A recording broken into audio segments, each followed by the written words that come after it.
Please welcome Milwaukee County Sheriff David A. Clarke, Jr.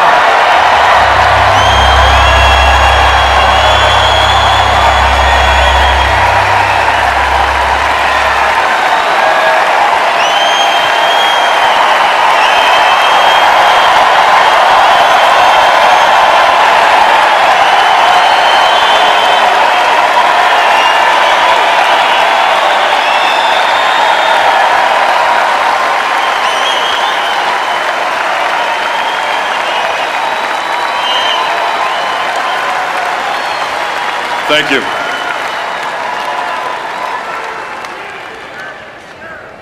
Ladies and gentlemen, I would like to make something very clear. Blue lives matter in America.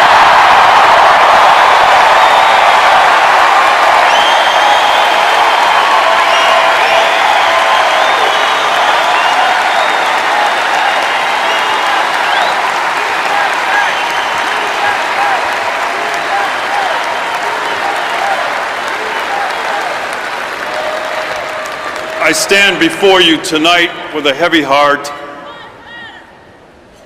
as the law enforcement community prepares to bury three of Baton Rouge, Louisiana's finest.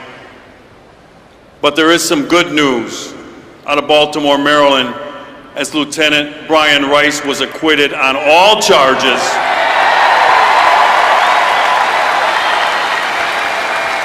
in the malicious prosecution of activist State's Attorney Marilyn Mosby.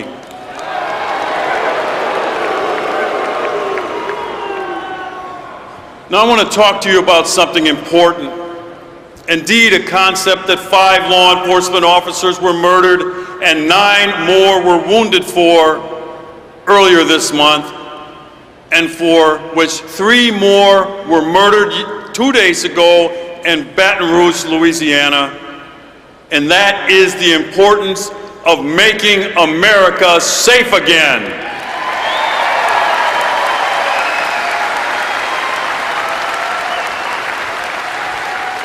You see, I believe that this noble mission is not just a requirement, but a prerequisite for achieving this campaign's goal of making America great again.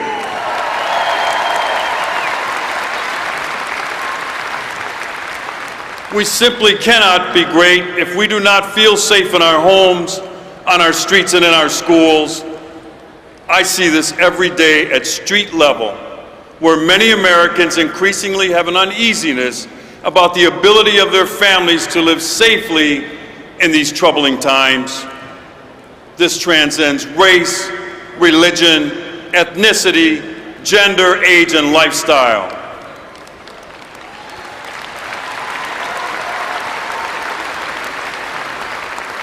And if you don't believe it, a recent Gallup poll confirms it.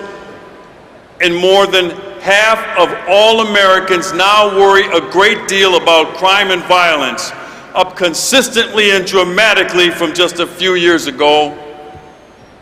And for African Americans, that number is 70%. Sadly, for a growing number of communities, the sense of safety that many of us once took for granted has been shattered. Americans don't always feel safe, no matter if they are working in a big city, living in a suburb, or rural areas all around this great country. I often tell residents of Milwaukee and the city and towns that I visit that safety is a shared endeavor. It starts with the willing acceptance of people to play by society's rules. A code, if you will, where we collectively agree upon that ensures stability, fairness, and respect. It is built on a foundation of trust in each other and in the people who administer and enforce society's rules, which at its foundation is the rule of law.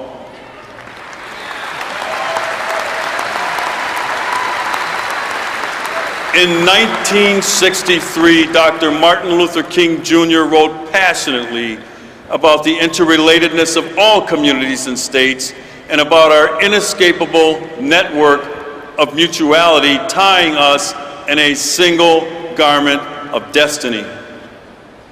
He spoke of the basic morality of the rule of law, provided that it is applied equally to both the wealthy and the impoverished, both men and women, and yes, the majority and the minority.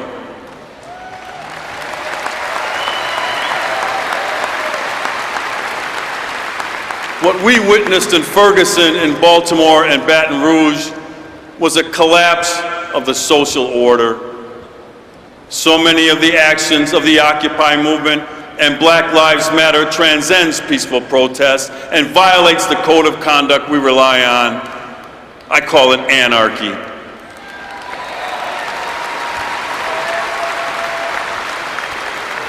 You see, American law enforcement officers understand that race is and has been a heated issue in our country.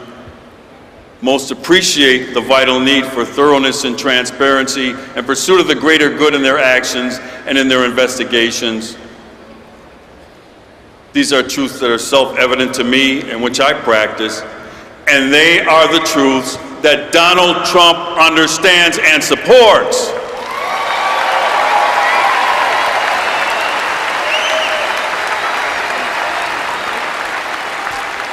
Donald Trump is the steadfast leader our nation needs. He has spoken passionately to me of his belief in our American system of justice, and he speaks to the values that are at the foundation of our social contract. Throughout his campaign and over the many years before, he has consistently and constantly raised his voice, not only in defense of the character of the American police officer, but the need for all people to feel that they are being treated fairly and respectfully by law enforcement.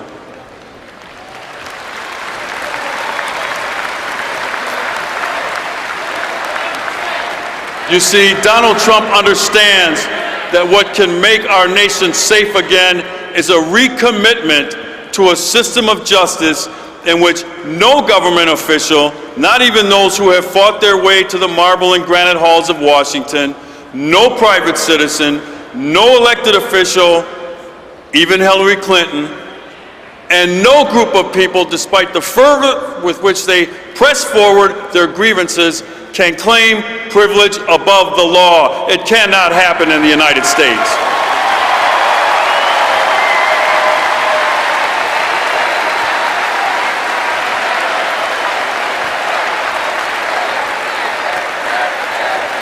The tradition of the primacy of the rule of law in America is strong. It is in those simple facts and in our acts we will move forward toward making America safe again.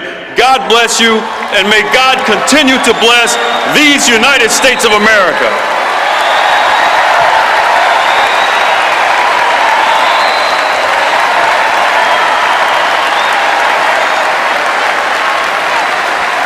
Please welcome United States